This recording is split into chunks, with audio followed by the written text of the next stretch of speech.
Welcome, everybody. It's September 17th, 2021, and we are here to record another episode of Misfit History. We are here in Pennsylvania, in what's commonly referred to as Amish country. And that's because we are doing an episode just very highly requested from our thousands and thousands of adoring fans and Patreon subscribers. Amish Anthology, Part 1.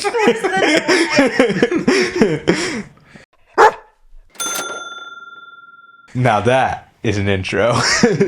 So we're going to be doing an Amish anthology. We're going to go through a little bit of the history of the Amish, Jakob Ammann, the founder of the Amish, his basic story, and then a really funny Amish guy named Jonas Stutzman, and then a not very funny Amish guy named Edward Gingerich. So, let's get right into it.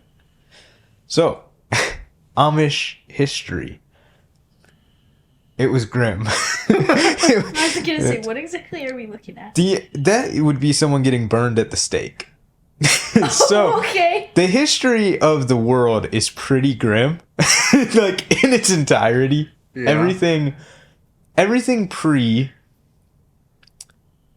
1995 kind of sucked. Yeah. To some extent. You know, there were parts of the 60s that were pretty great for some people. There were parts of the 60s that weren't very great for a lot of people too. Really the 90s was when stuff started getting chill. So pre-1500 Europe was not chill in any manner at all. The Catholic Church was the complete religious authority and legal authority. The Holy Roman Empire was in charge of everything. And then the Protestant Reformation happened in 1517 when Martin Luther, not King, not Junior, published 95 Theses by nailing it to the door of a church. You guys are familiar with that story? Yeah. So the problem with the early Protestant church to some people was that it was basically Catholic with less steps, in that they believed everything the exact same but just took less money from people. So, like, his big problem was the selling of indulgences and the idea that the Pope was infallible. But other than that, Martin Luther wanted to do everything the same as the Catholics. He just didn't want us to say that there's a person who's completely infallible and can, make and he didn't want you to have to pay to try to avoid post-life punishment. Or afterlife punishment, the way the indulgences work. They still had state enforcement of religion. They wanted reform, but not like a new religion. And they did infant baptism, which was the big one for this movement. So a lot of radical questions came in the 1520s after this, which was, can faith be forced by the state? And shouldn't you have a choice in whether you're baptized or not? And so that was the birth of Anabaptism. And in Zurich in 1525, the first adult baptisms got performed, which was very, very controversial. And that's where the name Anabaptist comes from, rebaptizer. Oh, okay. So you've heard of the Anabaptists? I've heard of them. I didn't really know anything about them. And their core belief, and there's a lot of different groups of them with a lot of very niche and different beliefs. But the big one is they believed in pacifism. Like, don't compel people to join your religion. Adults should only be the ones baptized because an infant can't make the choice to be baptized. The state shouldn't rule on whether a religion is okay or not. Don't make oaths, which comes from like let your yes be yes and let your no be no. And no military service, which plays into the pacifism and removing religion from the state. The idea, be peaceful with everyone. Don't fight wars. Allow other people to make their own choices with religion, and then show your, devotion in your religion through your adult life, and not something that happened when you were an infant. And the Catholics heard all of that and decided to start killing people. So the early Catholic Church started killing Anabaptists. Martin Luther's church also started killing Anabaptists, and the Reformed Protestants also started killing Anabaptists. My favorite way they did it, sorry, that's the wrong wording, was giving them a third baptism and then drowning them. That's what they called it, was a third baptism. So it was like you were baptized in the Catholic Church in, like, say you were born in like 1500, and then you decided to get rebaptized as a 27 or 28-year-old, and then in 1528 or whatever. And then if they found out that you'd been rebaptized, they would drown you and call it your third baptism. Oh. But they were equal opportunity killers. They also would burn people at the stake or behead them. So it became a capital crime across most of the Holy Roman Empire. The Spanish Inquisition was a big thing here. Yeah. There was a rebellion then in 1534 and 1535 where radical Anabaptists seized Munster, the city, and they had a violent theocratic experiment, and it ended in a massacre. And so what's up with it was, so basically the initial idea behind Anabaptism was that was those core ideas of being peaceful. Yeah. And then some of them were like, nah. And then that gave all the authority what they needed to be like, see what happens when Anabaptists get in charge. And so they just, whenever all religious groups just started killing each other. Yeah. And then a guy named Minnow Simons. Where do you think that name might be headed? It's a history of the Amish. Amish?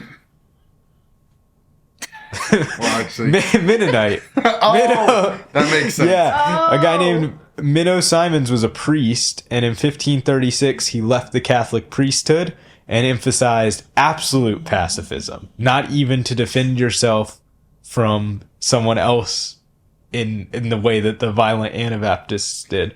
Complete separation from worldly power, and then his followers became known as Mennonites. And the Mennonites were persecuted exactly the same way, but this was another offshoot from the Anabaptism movement. Yeah. And the Mennonite community started to spread because they were very well organized, and because they were absolutely pacifists, to manage to stay alive, they kind of had to spread out and live in the areas where they wouldn't be as persecuted. So it actually was better for their growth than fighting back, because they just had to spread out. Yeah. And so they spread to Switzerland and southern Germany and the Netherlands and all of that. And they had to deal with the question of, like, how separated can we be because of the whole in the world and not of the world. Yeah. And how strict should their discipline be? Because if you're absolutely a pacifist, can you discipline people in your congregation or not? Because, you might get burned at the stake. Yeah. So you have to be careful, and you don't. Yeah. So this is another one of my favorite stories from this period. So in 1569, in the Netherlands, it was winter. There was a guy named Dirk Willems who was a Anabaptist, and so the Duke of Alba at this time was under authority of Habsburg, King of Spain, King Philip II, and King of Spain, obviously Holy Roman. Yeah. They were enforcing strict Catholicism, and so the Duke of Alba was told by the King of Spain to make sure to kill any Protestants that he could. And he also was just a really bad ruler, so he crippled the economy through something called the 10th penny tax, which just meant a 10% tax on everything, which is really, really bad. So the economy was just crippled. William of Orange, very famous, might be the subject of an episode in the future. He was a pretty cool dude. He had tried to revolt and failed the year earlier. The 80-year Dutch Revolt was in its very, very early stages. It took a while to win that one. And Dirk Willems was born in the Netherlands. He was a member of the Anabaptists. And he was arrested in 1569 in aspirin, unrelated to the drug, And he got locked up in a palace that was turned into a prison with a few other Anabaptists. And he ended up tying together a bunch of rags from like the cleaning area and made a rope out of them. And then climbed out of the palace, which was now a prison. And it was the winter, and there was a lake frozen over. And so he was being chased by a guard who noticed him. And so Dirk goes running across the ice of Hondegat. And because he had been locked up for so long, he was super skinny because he kept losing. He lost all this weight from getting starved. And so he just ran right across the ice. And then his captor chased after him and fell through the ice and started screaming that he was going to drown. He was falling in the icy river. And Dirk turned around and pulled his captor out, which is what's portrayed in this woodcutting. And his captor then returned him to the palace and burned him at the stake. What? Yeah. After all of that, he could have just left them there. Yeah. To not chill. When you're just nice. You shouldn't be nice. Yeah, there was no chill. I told you, the world just sucked in the 1500s. It was awful. And yeah, the worst part was it was not a comfortable burning at the stake. Not that most are, but the wind was blowing away from where he was positioned. And so the pile burned, and he uttered, "God save me, God help me," more than 70 times. That was counted by the priest who was there. And one of his guards was like, "Guys, just light it up. Like burn him quicker." Yeah. The guard he had saved didn't necessarily want him to die a painful death, but Yeah, this was a rough life back then. That was But now, moving from there to the Mennonites, back to them. This guy, Jakob Ammann, he was a Mennonite, or raised in the Mennonite tradition. He was born in Switzerland around 1644, though we're not 100% sure. And like I said, the big questions were like, how strict should the Mennonite communities be? Balancing between keeping their communities pure, because that was a big thing to them, but also like, you're supposed to practice mercy, but if you practice too much mercy, then your community is no longer pure. And so they were not there. Was a lot of controversy, and a lot of it depended on congregation to congregation, because they got so separated. You would have certain areas evolve into like very strict areas, certain areas evolve into very chill areas, certain areas integrated with other ones. Kind of like how the Amish are now. Exactly, because the Amish are not an Amish community. Like one community over can be dramatically different. They have a different reverend who preaches very different things. And there's actually a lot of different types of Amish. The three main ones are New Order, Old Order, and Beachy.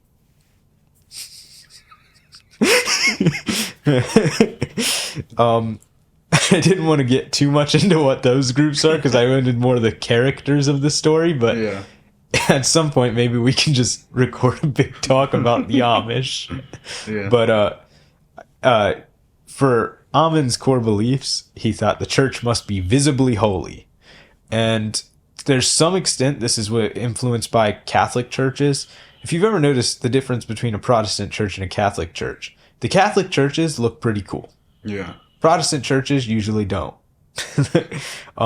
And there's certain cases to be made both ways, with the idea that Jesus came for everybody, so making your church look very fancy and having people seem closed off is... That's the argument for the Protestant idea of making it a very, like, accepting place where... Very casual, because, God's all around.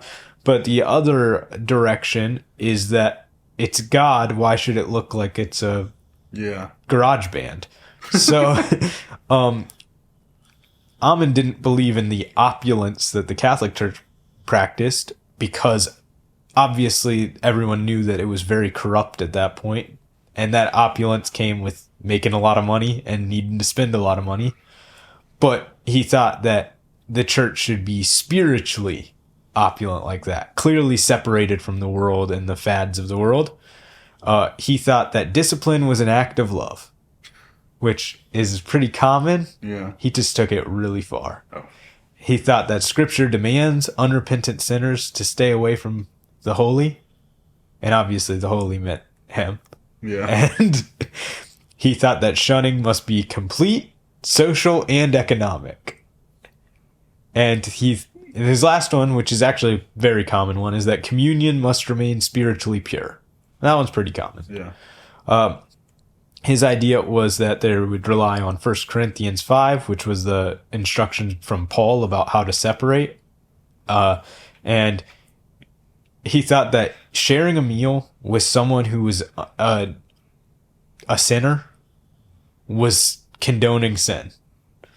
And that was where the big idea was, because another Mennonite leader at the time, Hans Reist, led a group called Reistian. Yeah. Jakob Ammann's became Amish.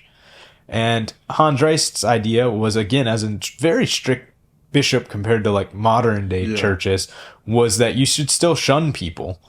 But he thought it was partial shunning, in that they shouldn't partake of communion if they're living in sin. Yeah. And maybe you shouldn't support them, but you could still have meals with them at dinner time as long as it wasn't communion. If they are your family, you should still consider them having family bonds. Like, let them stay at your house. Ammann's idea was that weakened the church, and so they sent letters back and forth, and it was essentially like an angry text thread. And it became funnier because Jakob was completely illiterate. So all of his letters were dictated and then signed by making a mark. And so they were like two like like angry texting back and forth, but like months apart for the letters going back and forth. And Ammann accused him of being way too lax and was like, "Why are you chill towards sin?" And then Reist was like, "Why are you so prideful you can't stoop to have a meal with someone who doesn't believe the same as you?" And so they decided to reconcile, and they were like, we gotta meet to discuss this. So they called together a meeting of ministers, and there was a snowstorm, and Reist was late. And when he was late, Jakob turned to the other people in the meeting and excommunicated Reist publicly for his disrespect for not arriving at the meeting. Bruh. And then a bunch of ministers were like, "Bro, that's not cool. Like, why'd you..." And everyone who was like, "Dude, you should chill maybe," he said, "Excommunicated." Someone else was like, "Are you serious?" And he turned to him and said, "Excommunicated." So it went on until he had excommunicated everyone but himself and 4 other people. Bruh. And they had a formal break between the Amish and the Reistian, who were normal Mennonites. And so his excommunication meant no shared meals, no business dealings, no social interactions, no conversation. And if your family followed someone who had been excommunicated, you have to cut them out of your family entirely. Whoa. Then Ammann, after a couple of years, tried to apologize to Reist because he realized once it was him and 4 other people that maybe they should maybe he wasn't excommunicating everyone else. Yeah. Maybe he had just taken himself away from all of them. Yeah. And so to apologize, he also excommunicated himself. It's just dumb. It's so dumb. It's so dumb. Is he the one that was illiterate? Yes. That's even better. So he excommunicated all the ministers and then himself, and then tried to get back together. He sought reconciliation. He refused to abandon any of his core principles, though, and so they refused his reconciliation attempts. So basically, he just like isolated himself and Yes, which I think is an interesting, but to a certain extent, he didn't isolate himself. He pushed everyone else away from where he was, which is different. Yeah. It doesn't feel that different, but the way you think about the Amish community to some extent is that their idea is withdrawing from everyone else. Yeah. But they started by excommunicating everyone else from them. And so they weren't a group that left, like Luther left a bloated Catholic church that was super corrupt. And then other people left the now Lutheran corruption. Like it kept going. He didn't do that. He did the opposite. Yeah. He was like, "You all leave now." because there's a snowstorm going on and Yeah. someone's late. Like, I wonder how late it was though, because it was probably a multi-day meeting. So the question is, I was about an hour and a half late to our recording session on this day of September 17th, 2021, and here in Pennsylvania, where we're recording on site in an Amish community. You should have seen the looks completely. when we brought the camera equipment out. It's crazy. But I wonder if, like, was he like, the funniest possible outcome is he was like 20 minutes late. Yeah. Yeah. They're just like, sorry, he clearly doesn't want to be here. But yeah, he died around 1730 with no final statement known, and never got to see the like long-term Amish migration. But that was So this is still in Europe, though. this is all still in Europe. Yeah, this is in Switzerland. For some reason, I always thought the Amish started in the U.S. So the New Order Amish kind of did. Okay. That's the next move. So this is the Amish migration to America. It's a good cue by you. So the ones that in like the late 1600s and early 1700s, this would have been right during the time of Jakob Ammann. There was always increasing pressure as the different European states started to move out of empire and into their own separate. Because during the 1500s and early 1600s, it was kind of homogenous that this was all Holy Roman Empire. Yeah. And this was now moving into more centralized states. And they all kind of wanted their own religion. So you have like the Church of England, which is just Catholic with a different name. So there's this little guy named William Penn. And he would also be a cool one to have a story on. But the big thing he received... everybody learns about him, but there's probably a ton that there is to learn about him that most people have no idea. Yeah, how many people receive a charter for a state size, like the size of Pennsylvania, from the governor, and or to be the governor? Yeah. It wasn't just like a casual handoff. Yeah. So William Penn received the charter for Pennsylvania, and as you guys know, that was the pacifist, religious tolerance colony. That's where the Quakers and City of Brotherly Love, Philadelphia, which is now like the city of all hate. Yeah. Everyone hates Philadelphia, but it is always sunny there. The colony was...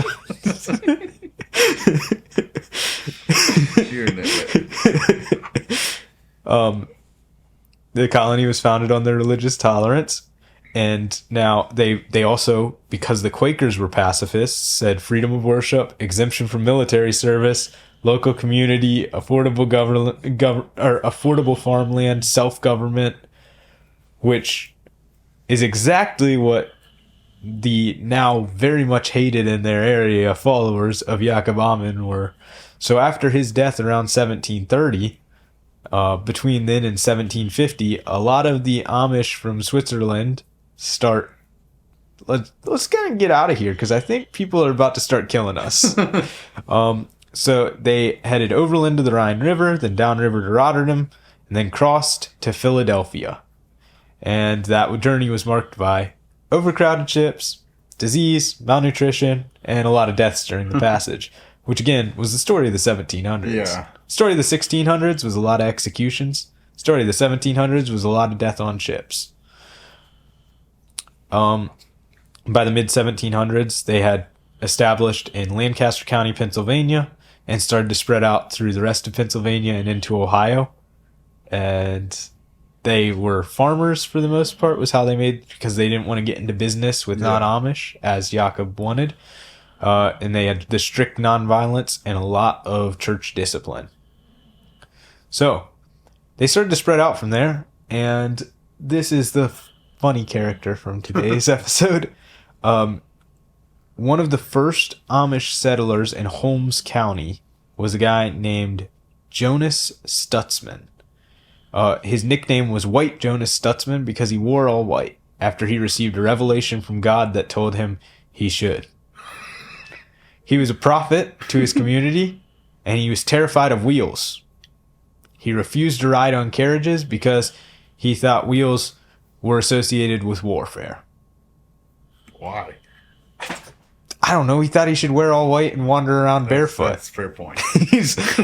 He also received a prophecy that Christ would be returning, and it would be to Holmes County first. Yeah, not stopping off anywhere he was during his last time here. He was gonna show up in Holmes County, and Jonas knew this, so he decided to publish a booklet announcing his revelation and warning that all should repent.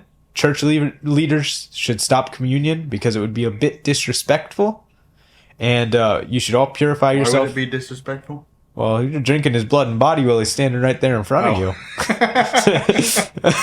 And purify yourself for the Lord's arrival, which would occur in 1853. He did miss that date. I would hope so. He wasn't wrong. He was early. And then also worrying about disrespect. You know, in the Bible, you're supposed to have that Christ is supposed to sit on like a giant chair. Well, Jonas decided to build one for him. I didn't realize that was a giant chair. It's huge. I thought it was just a regular chair and it was just a close-up picture. No, it's huge. Just see like the people in the back. Like, so Jonas built that, but that's where God was supposed to judge from. A wicker chair. Oh my God.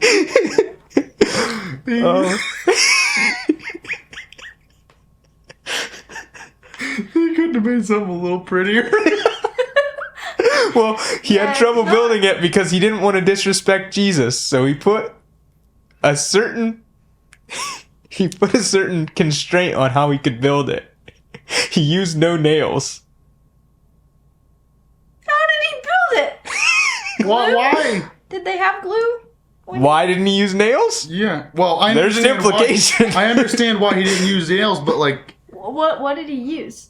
I think he just probably drilled holes and lined it up and fitted everything. But how's that supposed to stay together? He's gonna sit on it. God's gonna come back and sit on his chair and just fall. He's gonna have a bad back after the end of the judgment. And then another fun thing about Jonas Stutzman is after his death, he had been so averse to wheels in his life that they refused to put him on a cart for his journey to the graveyard, so they carried him, which was pretty nice. Yeah.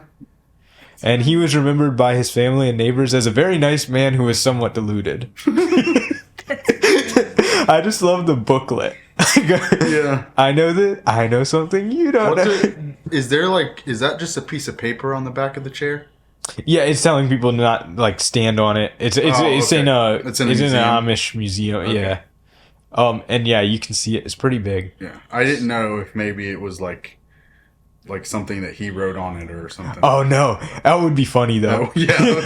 He was like, "Do not sit for Jesus." That would be so funny. And he just stayed in the local church. They all just were like, it's just a simpleton.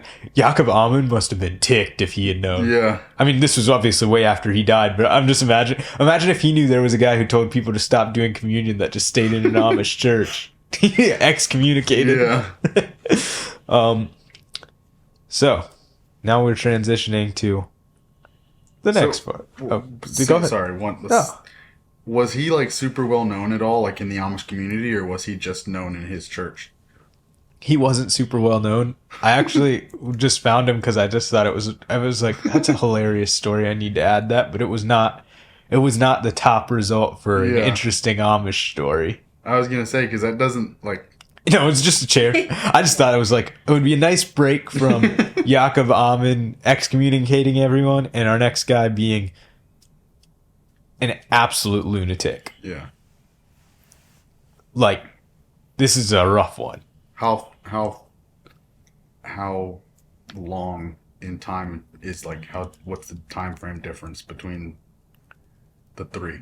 So, the roots of the Anabaptists came from first Lutheranism, which was 1517, and then the Anabaptist movement, which was in the 1520s and 30s. And then Ammann was late 1600s, early 1700s. And then Stutzman was 1850s, would have been his era. And then this guy was 1980s to 2011. Oh, wow. And then our next episode, well, we'll talk about that at the end of the episode, so I can leave everyone on a nice teaser for next week. Also, that'll give me more time to write it. Just kidding. So this fella here, this handsome young man, was Edward Gingerich. So his family moved to this farm you see pictured behind his face. Sorry. He looks just like somebody that I used to work with who was Amish. Well, when you're here in Pennsylvania, you tend to work with the Amish quite a bit. I'm not in like a mean way. They kind of all look the same. With their little hats. Well, to a certain point, to a certain extent, that was kind of the point. Was Yeah. like they wanted to, Yeah. like the women all dress the same on their weddings, and then they wear their wedding dress every week so that it's not something special. Every week. Oh. Every Sunday, that's what your church. Once you get married, the Oh. dress you get married in is usually like your Sunday best you wear to church. Oh. Wait. Do they all have like those, like all the guys have like that exact same haircut with like the weird thing in the ear? It was. Do you know what's funny is it was so controversial about whether you're allowed to wear buttons or not that it caused another split in the Amish church. Are you serious? I cut that out because I was like, man, we could go way over time because they have like, but there were like splits over everything. They were like certain communities don't because they were so dedicated to like don't dress in a way that attracts anyone, and so they were like, don't be vain by dressing up, and so certain groups were like buttons, nah, Yeah, and that's the Amish too I used fancy. to work with all the time, they were coming to work in like Milwaukee heated vests. They had their regular, like they looked like regular Amish guys, and then they would wear like a Milwaukee heated vest over top of it. Were they allowed to own the heated vest? They did own the heated vests, but That's- they didn't drive there. So are you They sure they were weren't driven there by. They weren't Mennonite? No, they were Amish. I was close with them. I know they were Amish, Okay. but Oh, I wasn't suspecting you. No. but like yeah, they were Amish. They had. It's. I'm not going to get into it, but there's a lot of things that the Amish do that doesn't make any sense. No kidding. Like they can own Yeah. boats. They can own and drive boats. Some of them can own and drive boats, but they can't drive a car. Yeah. Well, also don't forget, it depends on the community. Yes. That's the big one. Is some groups aren't even allowed to ride in cars. yeah. Other groups book drivers and have their church buy the car so they don't own it. And like their businesses can have electric lights, but their homes can't. Yeah, Yeah. that doesn't make sense to me. Yeah, it's but a lot of that, the reason it's so convoluted is like you're looking at a snapshot in time Yeah. because they didn't evolve like at all into modernism, and then certain groups evolved a little bit here and then also frozen time. So like the way they branched out, each group had such a unique way to get to it that it was probably a monstrous deal at one point that caused a split in the community over one random thing that they decided to do. And then everyone in that community did one thing, like Yeah. owned a phone that they weren't allowed to call, like, Yeah. and then everyone in the other community didn't. Yeah. And it was a massive split. And then a couple years, and it just kept happening. And now you've got like weird, very specific rules that they can do and ways to get around things. Because if there's one thing God loves, it's trying to trick him. Yeah. And if he's got a blind spot, it's for what title or what name is on the title for a car. Because as we know, God hates cars. Yeah. But if the name on the title isn't yours, Then you're God doesn't know you have it. Exactly.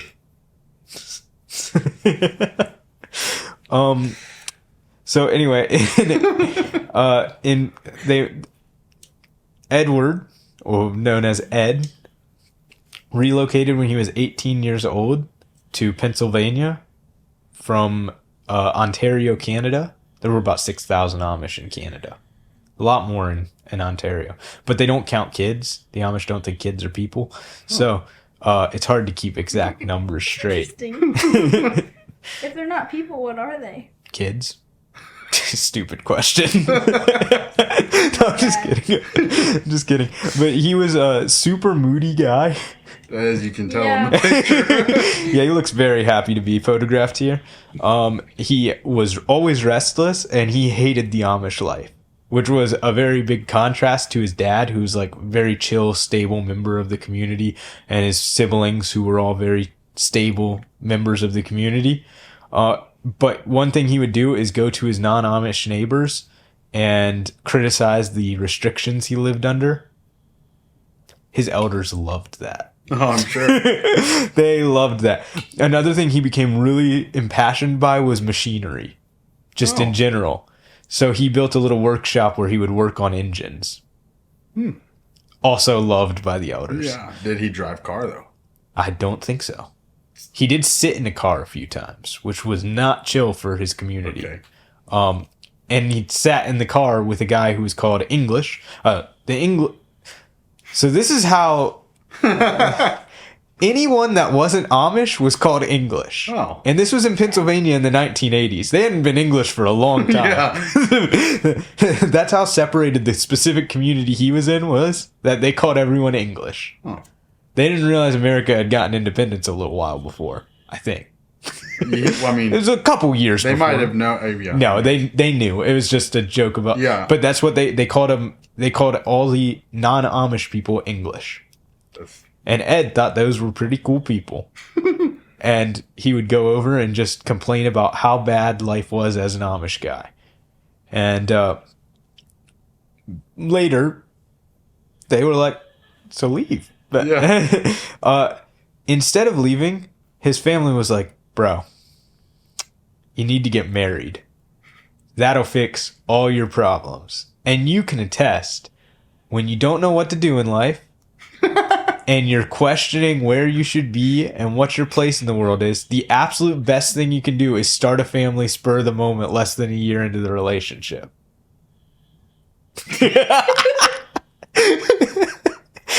Yeah. Kidding. So in 1985, Ed met 21-year-old Katie Shetler, who was the daughter of a very respected member of the community, Bishop Shetler, who was one of the overseers of the religious. So why did he let her marry him? So they dated about off and on for a year, and then they thought her dad had this idea. Oh. You know what would fix this guy who wants to leave the community? If we trap him here by making him get married and have kids, and then he can't leave. And that's the best possible way we can handle this situation. And his parents were like, that is brilliant. Let's do that. Yeah. And so after about a year of off and on dating, which is a little different than how we date, Yeah. but, the pressure from the family and the community expectations pushed them a little toward marriage. What added to it was Katie was terrified of not getting married because, she was an old maid. She was 21. Oh, yeah. She was the last person in her family not married. She was the oldest person in her family and wasn't married yet. Wow. And everyone else in her family was married. And then Ed was the next one to get married because all his older brothers had gotten married. So they were like, bro, get a put a ring on it, but they don't do that. But he on December 2nd, 1986, they had a traditional Amish wedding. Katie would have worn a blue dress, which was to become her Sunday morning best. It was specially sewn for the occasion. Her family members, female family members, and female friends in the community would have sat on one side, and then Ed's male relatives would have all worn the gray or brown suits and sat on the other side. They would have been served like a very traditional meal with a lot of roasts, and everyone would have brought dishes. It would have been a huge community event. It's a very big celebration for everyone. And then they would have traveled around to relatives. That's the version of a honeymoon that they do because they don't have easy transportation to really get out of the community. So they go and stay at various relatives' house, visit with them, get gifts from them, stuff like that. And instead of a ring, which could be considered trying to look impressive in front of God. They give each other china or a cabinet, something like that. Ed was kind of a woodworker, so he probably did a cabinet or something. Yeah. And then and that was December, once things warmed up a little outside, they built a small house where him and Katie could go stay, and it was supposed to be a temporary house until they could get a little bigger of a house before they started a family. But they had a family pretty quick. So, September 20th, 1987, do the math on that. I'm not very at math. December 2nd, no, well, clearly I'm not either from our last, or not our last episode, but a couple episodes ago when I got 65 instead of 75. They married in December 2nd, 1986, and 10 months later, in September 20th, 1987, they had their first kid. He was named Danny, or Daniel, after Ed's father. And Ed realized he did not like being a parent pretty quick. So even though his workshop closed at 5, he would stay till 11 so he didn't have to be around his kid. Yeah. And he would go to work late and mess around in his tinkering area. He just did not like his kids. Yeah. He did not like being woken up. He did not like being around the community and the way they were supposed to raise them. He started to withdraw away from his family. He spoke obsessively about leaving the Amish. And if you can't tell, it was more than just a state of rebellion. Yeah. He had a slight mental issue. And you'll find out he had some mental issues. But he did not help those mental issues. Because there's this stuff called gunk that was meant to clear up blockages in engines and stuff like that. And it was recommended, 2 things were recommended for it. Use it only in an open space, well ventilated. And the other thing was to dilute it because it's way too strong. And Ed said, nah. So he in his tiny little workshop would lock the door and keep the whole thing closed up and use whole bottles of undiluted gunk because he didn't want people seeing his engines he's working on. And just, pour it in there. So one day he was just working down there all day and then like for a full day, just in this tiny locked in thing, didn't drink water, just breathing in toxic fumes. And then he complained of a headache. He was very erratic the next day. His wife was like, are you sure you're okay? And he just drank a cup of coffee and went back out there and kept applying more gunk. Yeah, he was cool, dude. Yeah. Sick. He also, leading up, he had a second son, which he was very angry about. Not because it was a son. He wanted a boy, trust me. Yeah. But he just didn't want another kid. Yeah. And naturally, that was his wife's fault. Oh, yeah. As always. Yeah. Yeah. So he continued to avoid work even more, which was probably the wrong time because with a baby on the way, working is a pretty good idea. Yeah. Many elders looked at him and saw all these problems he was having where he was, again, very anti-Amish life. And they were like, man, it's just a shame he's lazy, isn't it? At one point, he said that he heard the devil speaking to him, and he crawled around on all fours when he got up out of bed. His wife was like, hey, Bishop, Dad, is that weird? And he's like, man, that kid just don't want to work. So around this time, I'll introduce another character to our story, a guy named David Lindsay, or Dave Lindsay. Dave was not Amish. No. He was a born-again evangelical Christian, and he wanted everyone to know it. And one day, he was passing through the area, and he met our guy Ed. And Ed and him chatted for a little bit, and Ed was like, yeah, man, don't you just hate being Amish? And Dave was like, well, son, come sit in my car and let me tell you something. I'm not Amish. And so he told Ed all about how he could leave the Amish. And then another day he went down and decided to visit Ed because Ed told him he had a workshop and it was real nice. And so they went down there to converse for a little while. And they went in and Dave was like, "What's that smell?" Looked around and realized it was a bottle of gunk that was way too concentrated. And he was like, "Man, Ed, this probably isn't a good thing to do." And Ed was like, "Nah, it's fine." And Dave went, "Yeah, you're probably right. You know what's worse than gunk breathing? Being Amish. It's like, if you want to be saved, you got to get rid of the devil. And the devil is being Amish." And Ed was like, "It's probably true. I hate being Amish." So Ed continued his mental struggles. One day, he refused to get out of bed. Another day, he when he went to work, he just refused to work. He just laid down at work. Did he own the business? To some extent, it's like a communal effort thingy. His dad was heavily involved. And then at one point, his workshop burnt down. And Ed built a new sawmill. And again, this is a good anecdote you reminded me of. His family was growing way too big because they were in that temporary house. Yeah. It was supposed to be a temporary house, wait to have kids until they could build a nice house. And so now that's like the family's growing, and his wife got pregnant a third time, and Ed freaked, by the way. He actually thought about running away. Really? And even left for a while and then came back because no one knew where he was. Probably chatting up his old pal Dave. And his dad was like, "All right, me and my other sons, time to build a house for your brother so he and his family can move in." And Ed was like, "Yep, have a good time with that."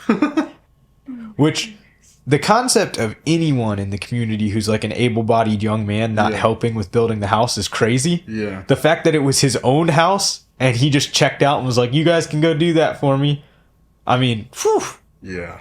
They were like, "Man, that kid is so lazy." Just no other problems. And he's crawling upside down, exorcist head spinning around. Yeah. They're like, "Man, why does he just keep trying to get out of work?" It's crazy. So, his workshop burnt down. He built a new sawmill. It was like 250 feet long, huge sawmill. Kept working on his mechanical projects, just huffing fumes and stuff. And because of his withdrawn nature, his wife was like, "We've got to take you to a doctor." Thing is, the Amish don't take people to doctors. They don't like Western medicine. Yeah. Because God's supposed to heal you. And using drugs and stuff like that is essentially slapping in the face that he can't do it, so you don't have faith. Yeah. So there was a doctor in the area named Doc Terrell, which he was a cool guy. He served the Amish. He was a folk doctor. Whether he was an actual doctor or not, I don't know. Oh. He had a very interesting practice where when people would come to him, he would write down their symptoms on a piece of paper while they described them. He would put it into a little machine, and the machine would spit out a fax of how to fix them. This was before AI, so it was not processing. He was a pseudo-medicine practitioner at their best. And so they went to Doc Terrell, who had a practice out the back of his house, and Ed is like, "Man, I don't know. I don't want to be Amish. I feel like I hear people talking to me that aren't there. Yeah. Some days I just can't move. I've constantly got headaches. My back hurts. I don't like my kids. I don't like my wife. Yeah. I don't like my family. I don't like being Amish. I don't like myself." And Dr. O was like, "Well, luckily for you, young man, I have the cure for $25. So they paid him $25, and Dr. L gave him a foot massage, popped all his toes, and gave him a jar of molasses, which was so cute.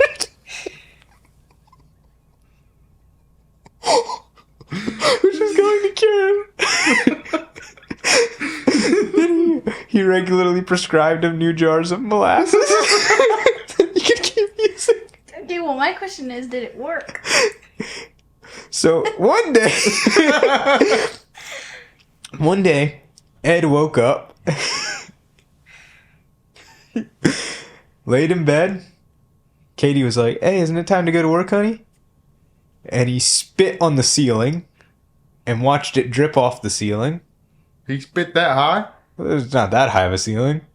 I mean, Their ceiling isn't as high as this one. Okay, I was about to say. Yeah. Yeah, no, it's spit on the ceiling. And then he goes, "What's it saying to you? What's it spell out?"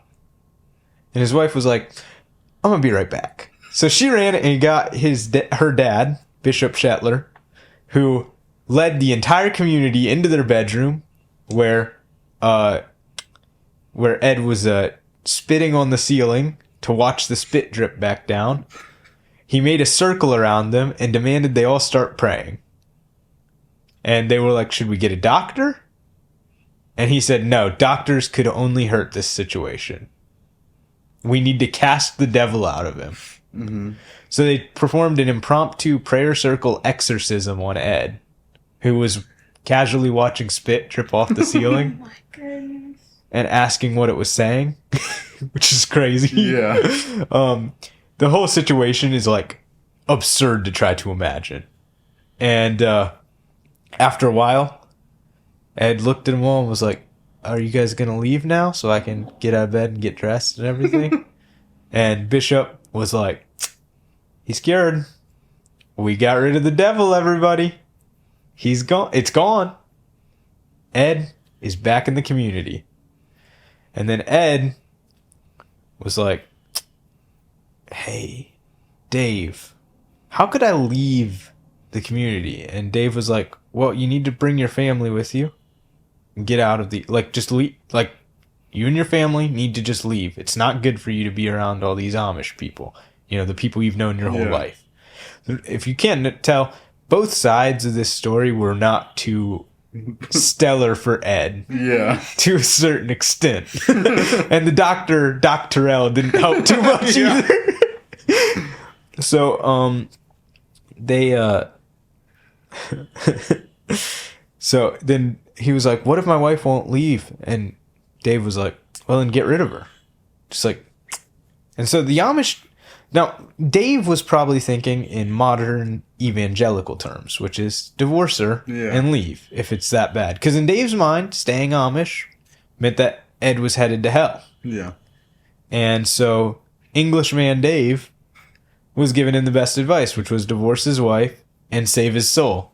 And then she can figure it out and raise their other 3 kids. Or raise their 3 kids by herself. Which she was kind of doing already. Yeah. From all accounts, he wasn't too much help with the children. Yeah. And they did not have much money either. But Ed was from the Amish community. There's no such thing as Amish divorce. Yeah. Just saying. Just setting up the scene. So, Ed had another episode where he was crawling around on all fours, screaming, and at one point slapped Katie. And Katie punched him in the face. She was pretty cool. Yes. She dropped him too. Oh, wow. He went to the ground. And then she went and got a bunch of his brothers, and they tied him down and drove him to Jones Memorial Health Center. They had called 911. They had medics help them move him. Mm-hmm. They got an ambulance trip. And I should have focused more on this to how crazy it is. The Amish do not do modern hospitals. Yeah. Much less a ambulance ride there. Yeah. Also, they don't have health insurance. So this little visit cost them more than $8,000. And this was in the 90s. So, wow. 91, 92. And they had Dr. Craig Caldwell. And when there's a lot going on with this particular story, but he first saw Ed, and when Ed arrived in the ambulance, he was completely docile. Because one of his things was he was having a lot of mood swings. Yeah. But so Dr. Craig saw them come in, Dr. Caldwell, and was like, "Why do you have that man tied up?" And Ed was like, "Yeah, dude. Why do they have me tied up?" And the doctor was like, "Untie him." Uh-oh. They untied him, and they moved him into an examination room, and Ed went diving at the window trying to get out. And Dr. Caldwell was like, time back up. And Katie, who was a very attentive, however slightly misinformed woman, had brought the jar of molasses for the doctor to examine and tell them whether they should update the dosage. Poor girl. And the doctor looked at the molasses and was like, I don't think that's going to help him. And so the doctor was like, I think he might have a severe mental disorder. And the Amish were like, think it's the devil, but, I don't tell, And he was like, no, guys, like, seriously, you need to stop trying to cast the devil out of him and get him on, like, some meds because he's going crazy. And they were like, I don't tell you how to doctor, you don't tell me how to cast devils out. So he spent 8 to 10 days, just a long time here, and they worked on prescriptions, and then against the doctor recommendations, they checked him out and brought him back home. He was put on dosages of several different drugs, including lithium. It's a real fun chemical. Love lithium. Hydrogen, helium, lithium, beryllium, boron, carbon, nitrogen. So,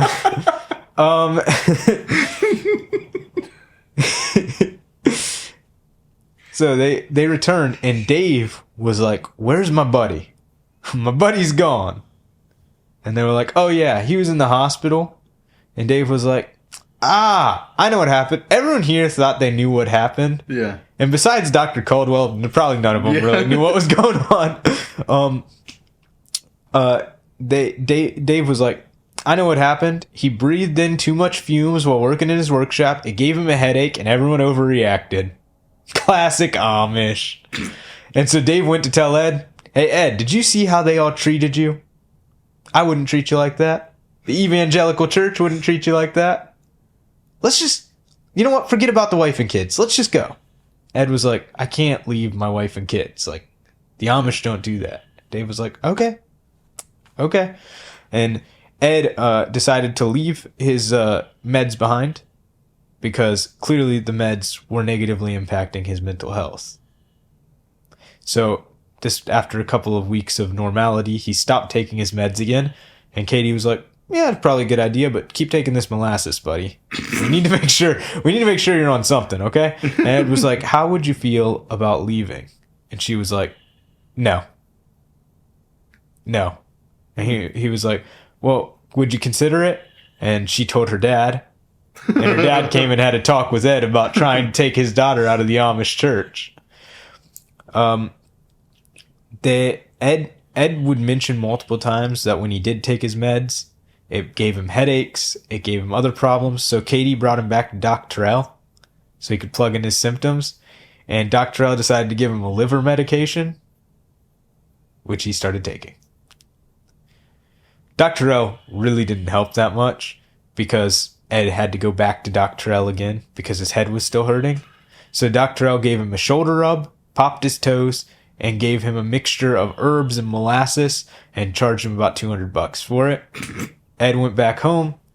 He kept having similar problems. He said that either the devil's in me or it's in you, Katie. He hit her again a couple times. He's not a cool dude. And he met with his brothers and his dad, and they were all trying to, like, we gotta fix Ed. Yeah. He's just too lazy. And they were like, that's the problem. It's clearly the problem. Nothing good hard work won't fix. When you're spitting on the ceiling and asking what it's saying to you, Yeah. You're clearly too idle.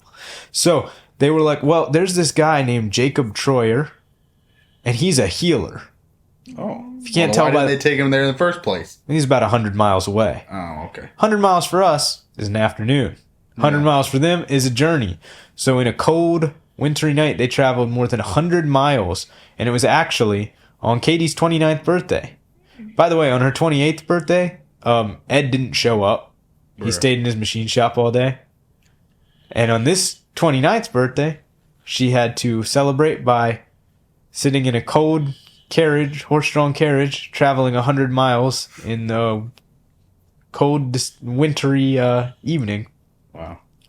And they got there, They walked in to Jacob Troyer's house. Troyer was Amish as well. Yeah. And Troyer's kid was Katie went up to talk to Jacob Troyer, and Troyer's kid was downstairs, and Ed grabbed him by the shoulders, looked into his face, and said, "Can you see what's wrong with me? Can you tell there's something wrong with me? Can you see the devil in me?" And the kid, who was like 6 or 7, Oh my goodness. went and I hate that. I didn't think about that. I didn't catch it. The kid, who was 6 or 7, Oh. went screaming. Just got that. That's how you can tell this was recorded in 2021. Yeah. The kid was like, "Who is this weirdo?" and went screaming to his dad. And then Katie was describing his symptoms and was like, "Yeah, we think it's either some laziness or maybe some chronic headaches or something." And Jacob was like,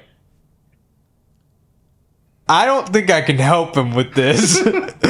And they were like, "Oh no, please." And Jacob was like, I'm more here for like back pain or something." She was like, no, trust me. It's just like his headaches or something. They keep him from working, and he sometimes screams at the ceiling and tries to hit us and calls us the devil. And then Jacob was like, and Jacob's kid ran up and was like, "Dad!" and tells him everything that happened downstairs. And Jacob was like, "I can't help you." And she was like, "We'll pay you." And Jacob went, "I can help." Oh my. So he charged them $340. He examined Ed and then handed him a bag full of herbs and sent him on his way in classic healer style. Mm-hmm. This didn't help Oh really? yet again. Ed was the Dr. Caldwell was kind of the semi-hero at this point. He was trying to provide services toward Ed, but Ed kept refusing to take his medication. The doctor couldn't do much. Every time Ed would have severe he would complain about a side effect from his meds, and Dr. Caldwell would try to tweak them. He complained that it made his head dry. But anyway, Jacob gave these herbs and charged them an arm and a leg for it. But at least he didn't do a toe massage and charge them for that. But on the drive home, Ed said it felt like his head was melting. Again, laziness was not quite the right description of what he was suffering from. So, March 18th, 1993, this was their house. Ed and Katie were having a bit of an argument. Prior to this, Ed had talked with David Lindsay yet again, who had told him that if you don't leave the Amish, you're going to go to hell. And with all the problems that you're feeling physically, who knows when you're going to keel over. So you got to leave now. So Ed was in the kitchen in a little bit of an tussle with Katie, and he struck her in the face and dropped her to the ground and jumped on top of her and started beating her. And then Katie was screaming for help. Their 6-year-old, who was in there at the time, was trying to help but couldn't do much. Yeah. And so Katie told him to go get help from his uncle, Ed's brother, who was right across the street. Ed kept beating Katie. Ed's brother ran, saw the 6-year-old come running over, and he was like, "Come help. Dad's having a problem." Yeah. So he ran back over, and they wrestled in the kitchen as he tried to pull Ed away from Katie. Ultimately, once he got Ed off, Ed was very calmed. He thought it was just another episode Ed had. Yeah. But he saw Katie was not doing too well. Uh-huh. She wasn't responding to anything. The 6-year-old was crying, and then Ed's brother had to run and he wanted to run and call 911. So he left and went. The problem was none of them had cell phones, so they had to go. Actually, no one had cell phones. This was 1993, so they had to go. He had to go find a house that had a phone. Yeah. And he ran, called 911. First responders responded to this scene. Ed was walking with his 4-year-old when they arrived, he was covered in blood. They were like, "Where is she? How is she? Like, how is she doing?" And he said, "You probably wouldn't understand." So they went in, and at some point between when they had wrestled and Ed's brother had left to call 911, Ed had put on his steel-toe boots, stomped her head in, caved in her skull, then took a kitchen knife, cut her open, removed her organs, and left them in a pile next to her body. Then that's when he took his kids and went for a walk outside. And his kids probably saw that too. Probably. Actually, almost definitely. Bit much. Yeah. The first responders described the scene as horrific and evidence of extreme violence and mutilation. Though when the police arrived, Ed didn't resist at all, went into the car with them, and told them, it might seem crazy, but I think we could save her. Wait. So he told them when they were, he was getting brought in. So he was arrested and charged with homicide. His lawyers decided that an insanity defense would be the best option. He looks real good in that left picture. It looks like you. I should have put a picture of you side by side with him, and you can see. Just take his hat off. I'm not taking my hat off. It's rough right now. Is that an actual picture of him? Yeah. Oh my goodness. And you can see him getting led by the deputies or sheriff or whoever it was. And this was actually a super controversial case because he was the first ever Amish person to be charged with homicide. Really? Yeah. Oh, wow. And then his lawyers were trying to defend by insanity. Prosecutors were trying to say, do you really want this guy out? Yeah. They said it was psychosis from mental illness and environmental contributors, including toxic exposure, like to his other chemicals he might have been using in that workshop. And after being medically examined, he was found to have schizophrenia. So, or I think schizoaffective disorder now is probably the more, I don't know. He was found guilty of involuntary manslaughter, not homicide. Yeah. And found to have the but mentally ill tag, which in Pennsylvania reduces your sentence but requires you to seek treatment. What do you think he got? I haven't, 5 years. 5 years. Oh, I'm good. I'm pretty good. Dead on the money. He received 2.5 to 5 years with credit for time served. Wow. So from the time he got arrested, even while his trial was going on, it was counted as part of his 5 years. He sought parole in 1995, which was 2.5 years in. Yeah. He was denied. He served his full sentence, was released in March 19th, which is 1 year and 1 day, or 5 years and 1 day after he killed his wife, at the age of 34 only. He was not welcomed back to his home community. He had to have several medications and court evaluations, though for the reporting of the time indicates that he would sometimes refuse to take his meds, have a mental health relapse, erratic behavior, and then get confined again to have more medication given to him.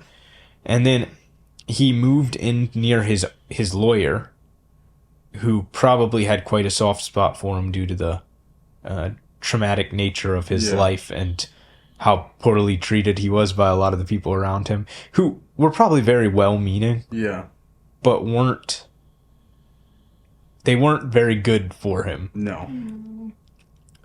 He had to settle in Michigan in near a troubled person Amish settlement that didn't really know about his previous life, and worked in a machine shop to pick back up where he kind of left off. Yeah. And then lived near his lawyer, around his lawyer's property. His lawyer said he was Amish all the way till the end. That even though the Amish community rejected him, and his previous bout of being very opposed to the Amish, he didn't. He wouldn't use lights around the house. The lawyer said at like night he would see him carrying an oil lamp back to find his bedroom and stuff. Yeah. And then in January 2011, he was found hanging in a barn in Cambridge Springs, Pennsylvania, and written on the top of a dusty bucket, probably with his finger, was a message that said, "Forgive me, please." And that was the end of the life of Edward Gingerich. Wow. So, in this episode, we talked about the origin of the Amish, leading all the way up to the first person to be convicted of homicide who was Amish.